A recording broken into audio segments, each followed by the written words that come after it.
कभी कभी कुछ रिश्ते जन्म नहीं लेते, फिर भी मर जाते हैं। कुछ प्रेम ऐसे होते हैं जो कभी बोले नहीं जाते पर पूरी जिंदगी अपने अस्तित्व का बोझ उठाते हैं।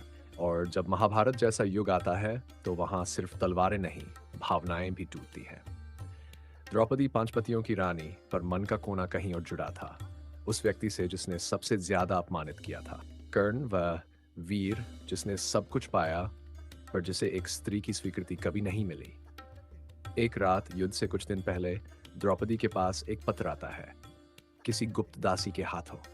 तीसरे प्रहर आऊंगा, नन कोई शिकायत नन कोई प्रतिज्ञा। द्वार बंद मिला तो लौट जाऊंगा, पर अगर खुला हो तो समझूंगा कि इतिहास से पहले एक अधूरा रिश्ता पूरा होना चाहता है। कर्ण द्रौपदी कांपती है, लेकिन डरती नहीं। रात होती है, दीपक की लौ स्थिर है, तारे शांत हैं और मन अशांत। तभी धीरे से कर्ण आता है, बिना रथ बिना कवच, सिर्फ हृदय के साथ। आज भी मैं वही सूतपुत्र हूँ, कर्ण पूछता है।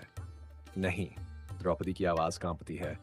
आज तुम वो हो जिसे मैंने हमेशा चाहा पर स्वीकार नहीं कर सकी। और अगर इस कहानी की एक भी बात आपके दिल को छू रही हो तो इस वीडियो को भी लाइक कर दीजिए, अपने दोस्तों से शेयर कीजिए और अंत तक जुड़े रहिए, क्योंकि आगे वो सच सामने आएगा जो आज तक कहीं नहीं बताया गया।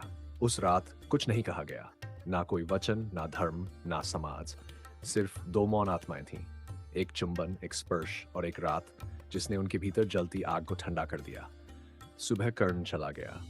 द्रौपदी अकेली थी, लेकिन अब उसके भीतर कुछ और था, प्रेम का फल। कुछ सप्ताहों बाद वैद्य ने कहा, आप गर्भवती हैं। द्रौपदी का चेहरा पीला पड़ गया। उसने किसी से कुछ नहीं कहा। वह एक गुप्त आश्रम गई और वहां एक बालक को जन्म दिया, कर्ण का पुत्र। वह पुत्र वहीं रहा, बड़ा हुआ, एक महान भविष्यवक्ता बना। और कर्ण, वह बिना जाने मर गया कि उसकी एक रात ने एक हिशी को जन्म दिया। जब द्रौपदी महाप्रस्थान पर निकली तो सबसे पहले वही गिरी, और उत्तर मिला, क्योंकि उसने अपने सबसे सच्चे प्रेम को जीवन भर छुपाया। इतिहास चुप रहा, शास्त्रों ने कुछ नहीं लिखा, पर वो एक रात, वो रिश्ता अब भी हवा में सांस लेता है।